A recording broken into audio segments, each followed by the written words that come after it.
હર હર મહાદેવ। આપ સૌમાં રહેલા શિવ તત્વને મારા વંદન। મિત્રો, હું છું આપ સૌનો પ્રિય આચાર્ય સંજય શુક્લ અને આજના વિડીયોમાં ચર્ચા કરશું કે મિથુન રાશિના તમામ જાતકો જુલાઈ 2026 તમારા માટે કંઈક ચેન્જીસ અને કંઈક પોઝિટિવ ન્યૂઝ લઈને આવી રહ્યો છે। સાથે જ આ મહિનામાં કંઈક તમારા ફેમિલી મેમ્બર દ્વારા તે પ્રમાણેના પગલાં લેવાઈ શકે છે, ડિસિઝન લેવાઈ શકે છે કે જે તમને કંઈક મહદ અંશે વિચાર કરવા માટે તમને ચિંતાતુર પણ કરી શકે છે। તો ચલો ચર્ચા કરીએ કે આ મહિનો જુલાઈ 2026 તે મિથુન રાશિના જાતકો માટે શું લઈને આવી રહ્યો છે। મિથુન રાશિ એટલે કે જે કોઈ પણ જાતકોનું નામ ક, છ, ઘ આ ત્રણ મૂળાક્ષર પરથી થાય છે તેની થાય છે મિથુન રાશિ। અને જે પ્રમાણે તમારી સ્ક્રીન ઉપર દેખાઈ રહી છે તે તમારી જ ચંદ્ર કુંડળી છે અને ચંદ્ર કુંડળીના આધારે સમજીએ તો સૂર્ય દેવતા ફર્સ્ટ હાઉસમાં, બુધ ગુરુ શુક્ર જન્મ પત્રિકાના સેકન્ડ હાઉસમાં, કેતુ દેવતા થર્ડ હાઉસમાં, શનિ દેવતા દસમ સ્થાનમાં અને રાહુ દેવતા જન્મ પત્રિકાના નવમ સ્થાનમાં, સાથે જ મંગળ દેવતા જન્મ પત્રિકાના 12મા સ્થાનમાં વિરાજમાન છે। આ મહિનામાં રાશિ પરિવર્તનો થવાના છે, પરંતુ બે મહત્વના ગ્રહો જે રાશિ પરિવર્તન કરશે ને તે જ તમારા જીવનમાં કંઈક ચેન્જીસ લાવી શકે છે। સર્વપ્રથમ 7 જુલાઈના રોજ તમારી રાશિના સ્વામી બુધ દેવતા વક્રી અવસ્થામાં આવી રહ્યા છે અને તે વક્રી અવસ્થામાં આવતા જ 24 જુલાઈના રોજ વક્રી અવસ્થામાં રાશિ પરિવર્તન કરી દેવાના છે, એટલે કે 24 જુલાઈના રોજ તે મિથુન રાશિમાં આવવાના છે। અને 23 જુલાઈથી શનિ દેવતા જે કે ખૂબ નિમ્ન ધીમી ગતિથી ચાલતા હોય છે તે શનિ દેવતા વક્રી અવસ્થામાં આવવાની શરૂઆત કરશે ને અને 27 જુલાઈની આસપાસ શનિ દેવતા વક્રી અવસ્થામાં આવી ચૂક્યા હશે। તો ચલો ચર્ચા કરીએ સર્વપ્રથમ તમારા સ્વાસ્થ્ય બાબતે। તમે જોશો સ્વાસ્થ્ય બાબતે ફર્સ્ટ હાઉસમાં વિરાજમાન છે જન્મ પત્રિકામાં સૂર્ય દેવતા કે જે રિપ્રેઝન્ટ કરે છે આત્મવિશ્વાસને, સેલ્ફ કોન્ફિડન્સને અને તમારા દ્વારા કરવામાં આવેલા કોઈ પણ કાર્યને, તમારા ડિસિઝન મેકિંગને। આ મહિના દરમિયાન તમારા સ્વાસ્થ્ય બાબતે જે કંઈ પણ તકલીફ હતી 15 જુલાઈ સુધી સ્વાસ્થ્યને લગતી તકલીફ કોઈ મેજર નથી દેખાઈ રહી, પરંતુ 15 જુલાઈ બાદ જે સૂર્ય દેવતા જન્મ પત્રિકાના સેકન્ડ હાઉસમાં જઈ રહ્યા છે તેના કારણે 12મા સ્થાનમાં કોણ છે તો કે મંગળ દેવતા છે। તો મંગળ દેવતા 15 થી 30 જુલાઈ દરમિયાન, 12 જુલાઈથી જો આપણે વાત કરીએ તો 12 જુલાઈથી 30 જુલાઈ દરમિયાન કોઈક ને કોઈક રીતે તમને હેડેકની તકલીફ અને આંખોના દુખાવાની તકલીફ થઈ શકે છે। આંખોને લગતી કોઈ પણ તકલીફ નવી આવવાના સંજોગો ખૂબ વધારે બની રહ્યા છે। તેથી જ હું તમને કહીશ કે મિથુન રાશિના જાતકો આ મહિનામાં સ્ટ્રેસ લેવાનું થોડુંક ઓછું કરશો ને તેટલું તમારા માટે સારું બનીને રહેશે। પછી તે ફેમિલીનું હોય, ફાઇનાન્સીસનું હોય કે પછી જોબનું કેમ ના હોય, ફક્ત ને ફક્ત માઇન્ડ શાંત રાખવાની જરૂર છે। આ મહિનામાં થોડુંક બરફ મૂકીને રાખશો ને તેટલું તમારા માટે સારું રહેશે। તો આ મહિનો તમારા માટે હેલ્થ બાબતે ઘણો સારો રહી શકે છે। સૂર્ય દેવતા પણ તમને મદદ કરે છે। હવે સૂર્ય દેવતા સેકન્ડ હાઉસમાં જશે ત્યાં ઓલરેડી બુધ ગુરુ શુક્ર ત્યાં વિરાજમાન છે, પરંતુ 23 જુલાઈના રોજ બુધ દેવતા આવી જશે જન્મ પત્રિકાના ફરીથી ફર્સ્ટ હાઉસમાં, એટલે કે કોઈક ને કોઈક રીતે તમારા રાશિના સ્વામી હેલ્થ બાબતે તમને સેફ ગાર્ડ તો કરવા આવશે જ, પરંતુ વક્રી અવસ્થામાં છે, ચેષ્ટાબળ છે બુધ દેવતા પાસે, તેથી ચેષ્ટાબળના આધારથી તમને કહેશે કે ભાઈ તમારા સ્વાસ્થ્ય પર થોડી કાળજી રાખવાની છે અને આ પર્સપેક્ટિવથી વિચારો તો આગળ જતાં તકલીફ નથી થવાની। તેથી તમારા રાશિના સ્વામી પણ તમને હેલ્થ બાબતે કોઈક ને કોઈક પાઠ ભણાવી શકે છે। તેથી પહેલેથી જ ખાનપાન પર અને તમારી બોડી પર, ડાયજેસ્ટિવ સિસ્ટમ પર, ઇમ્યુન સિસ્ટમ પર કાળજી રાખવાની શરૂઆત કરી દો। સૂર્ય દેવતા સેકન્ડ હાઉસમાં આવશે ને બુધ ગુરુ અને શુક્ર ત્યાં અવેલેબલ છે। શુક્ર દેવતા જન્મ પત્રિકાના તૃતીય સ્થાનમાં આવી જશે, જે પ્રમાણે તમારી સ્ક્રીન ઉપર દેખાઈ રહ્યું છે તે પ્રમાણે 4 જુલાઈના રોજ। હવે ગુરુ દેવતા ત્યાં થશે। તેથી આ મહિના દરમિયાન જો હું તમને પોઝિટિવ ન્યૂઝ આપું ને તો ફાઇનાન્સીસ ખૂબ સારું રહી રહ્યું છે। તમારા ફેમિલી વાઇઝ કૌટુંબિક બાબતે પણ આ મહિનો ઘણો સારો છે। ઘરમાં પણ ખુશીનો માહોલ રહેવાના સંજોગો ભરપૂર બની રહ્યા છે। સૂર્ય દેવતાનું ત્યાં આવતા જ તમારા ઘરના જે મુખ્ય વ્યક્તિ છે તે પણ તે પ્રમાણેના ડિસિઝન લઈ શકે છે કે તે પ્રમાણેનો તેમનો વ્યવહાર થઈ શકે છે, જેના કારણે આ મહિનો તમારા માટે સુખદ અને ખૂબ સારો બની શકે છે તેવા સંજોગો બની રહ્યા છે। બેંક બેલેન્સ તો અપ જઈ રહ્યું છે, તમારો ગ્રોથ કોઈક ને કોઈક રીતે થઈ રહ્યો છે, ફેમિલીનો ગ્રોથ પણ થઈ રહ્યો છે, જે લાસ્ટ મહિનામાં પણ હું તમને કહી ચૂક્યો હતો કે જીવનમાં, તમારા જીવનમાં કોઈક ને કોઈક નવા વ્યક્તિનું ફેમિલીમાં આગમન થઈ રહ્યું છે, તેના માટે તમારે તૈયાર થઈ જવું જોઈએ। તૈયાર થઈ જવું જોઈએ એટલે કે તેમના સાથે ઝઘડો નથી કરવાનો, પરંતુ તે તમારું જીવન ટોટલી બદલી શકે છે। તેથી તમામ મિથુન રાશિના જાતકો તમારા માટે આ સમય ઘણો શુભ સાબિત થઈ શકે છે। કેતુ દેવતા જન્મ પત્રિકાના થર્ડ હાઉસમાં છે, બુધ દેવતા શુક્ર દેવતા પણ તેમને જોઈન કરવા જઈ રહ્યા છે। તેથી લાસ્ટ મહિનામાં પણ મેં તમને કહ્યું હતું કે થોડુંક ટ્રાવેલિંગ બાબતે કાળજી રાખવાની છે।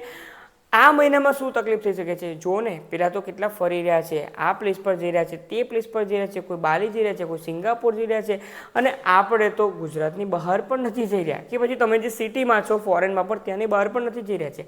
લાઈફને તો એન્જોય નથી કરતા. અરે ભાઈ, લાઈફને એન્જોય કરવામાં જો કોઈ ટ્રીપ પ્લાનિંગ આ મહિનામાં કરશો તો તે તમારા માટે થોડુંક ભૂલભર્યું ડિસિઝન સાબિત થઈ શકે છે. તેથી મિથુન રાશિના જાતકો આ મહિનામાં ટ્રીપ જેટલું શક્ય બને તેટલું એવોઇડ કરો. હજુ આ 1 મહિનો પણ તમારે કાળજી રાખવાની છે. શુક્ર દેવતા જે પ્રમાણે હટી જશે ત્યારબાદ તમને તેટલી તકલીફ નથી આવવાના, કારણ કે ત્યારબાદ સૂર્ય દેવતા પણ ક્યાંક ને ક્યાંક કેતુ દેવતાના પર તે આવવા જઈ રહ્યા છે. તે તમને વધારે લાભદાયક ટ્રીપ તમને કરાવી શકશે, પરંતુ હાલ પૂરતું તમારે તેમાં કંટ્રોલ રાખવો ખૂબ જ જરૂરી બનીને રહેશે. તમે જોશો તો બુધ દેવતા જે ચતુર્થ સ્થાનના પણ માલિક થઈ રહ્યા છે, તે સેકન્ડ હાઉસમાં વિરાજમાન છે.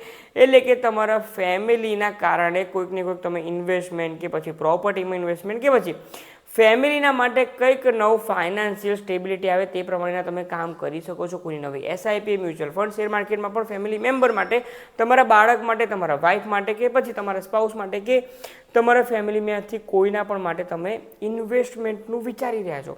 તે ખોટું નથી, તે સારું છે. હાલના સમયમાં માર્કેટ ડાઉન હોય તો ઇન્વેસ્ટમેન્ટ કરો, આગળ જતાં તમને ઘણું સારું લાભ અપાવી શકશે. તમારા જો સંતાન બાબતે વાત કરીએ, સંતાનને એટલે કે સંતાન સ્થાનના માલિક શુક્ર દેવતા 4 જુલાઈથી જ આવી રહ્યા છે કેતુ દેવતા સાથે. સંતાનને લગતી ચિંતા આ મહિનામાં થોડીક વધારે રહેવાની છે. સંતાનનું કરિયર કેવું રહેશે, સંતાનનું એજ્યુકેશન કેવું રહેશે, સંતાનના લગ્નની ચિંતા પણ તમને હેડેક અપાવી દેશે. તેથી જ કહ્યું હતું સ્ટ્રેસ ઓછો લેવો જરૂરી છે મિથુન રાશિના જાતકો, નહીંતર આ તમામ ગ્રહોના ટ્રેપમાં તમે ફસાઈ શકો છો.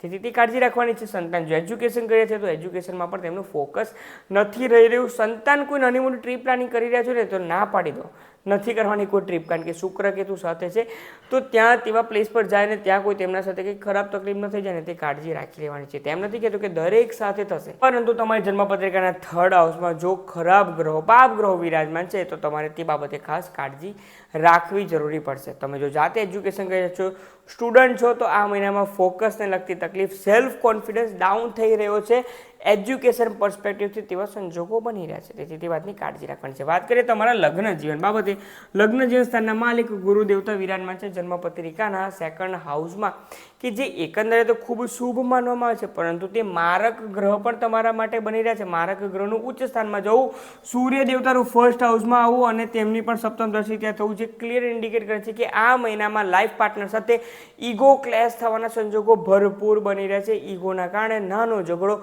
ખૂબ મોટો થઈ રહ્યો છે.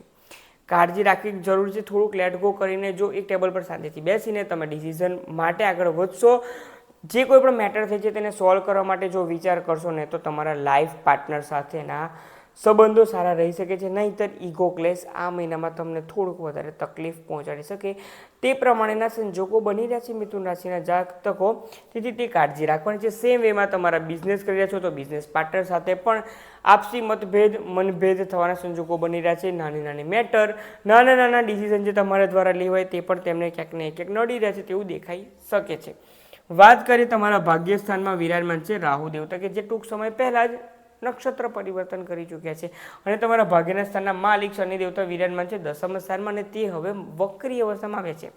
આ મહિના દરમિયાન તો તમને તમારા ભાગ્યનો સાથ મળશે, પરંતુ કયા પ્રમાણે અચાનકથી કોઈક પાસ્ટમાં કરેલું ઇન્વેસ્ટમેન્ટ હોય, કોઈ પાસ્ટમાં આપેલું તમે કોઈક જોબ માટેનું ઇન્ટરવ્યૂ હોય કે પછી પાસ્ટનું કોઈ ઇન્વેસ્ટમેન્ટ હોય તો તે તમને મદદ કરી રહ્યું છે. તે પ્રમાણેના સંજોગો બની રહ્યા છે તમામ આસ્પેક્ટથી.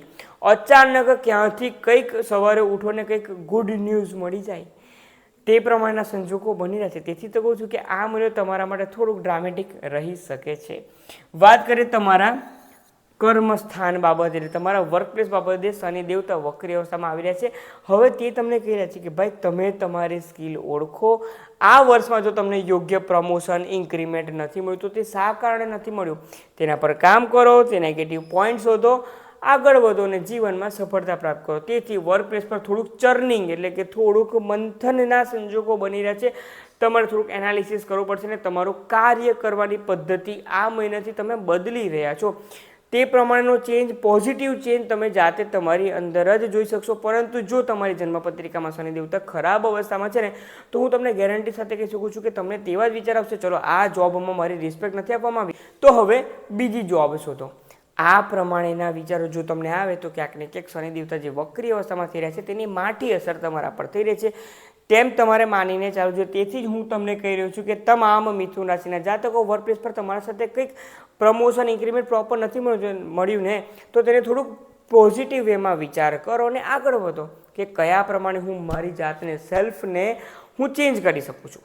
આ પ્રમાણે જો વિચાર કરશો ને તો તમને ડેફિનેટલી ચેન્જ જોવા મળશે. તો આ પ્રમાણે મિથુન રાશિના જાતકો કેટલીક બાબતે શુભ તો કેટલીક બાબતે નેગેટિવ ડિસિઝન તમને મળી શકે છે, પરંતુ જે હેલ્થ પર્સપેક્ટિવથી મેં તમને મંગળદેવનું કહ્યું છે ને અને બુધ દેવતા પણ વક્રી અવસ્થામાં તમને જે શીખવાડવા જઈ રહ્યા છે તેનું કાળજી રાખવાની છે. જે કોઈ પણ કોલેસ્ટ્રોલ અને ડાયાબિટીસ સુગરને લગતા જે કોઈ પણ પેશન્ટ છે આ મહિનામાં એક્સ્ટ્રા કેર રાખવી જરૂરી છે. એટલે કે એકથી વધુ વાર હોસ્પિટલના ધક્કા ન થઈ જાય તેની પણ કાળજી રાખવાની છે. તેનું કારણ હશે સ્ટ્રેસ અને ફક્ત સ્ટ્રેસ, જેનાથી તમારે આ મહિનામાં બચવાનું છે. ઉપાય શું કરવાનો છે? ઉપાય તો ખૂબ જ જરૂરી છે.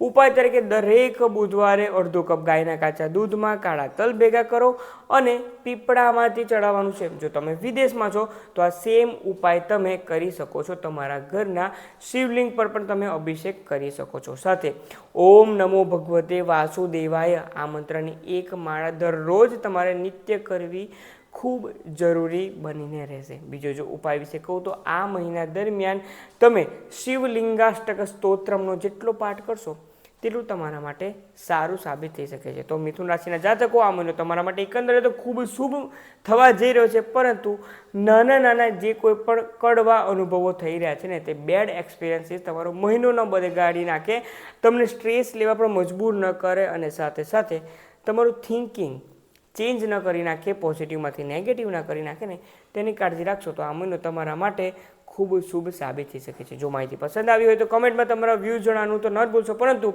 તમારા ફ્રેન્ડ્સ અને ફેમિલી ગ્રુપના તમામ મિથુન રાશિના જાતકોની માહિતી શેર કરવામાં મને મદદ કરો. આપ સૌમાં રહેલા શિવ તત્વને મારા વંદન. ઓમ નમઃ શિવાય.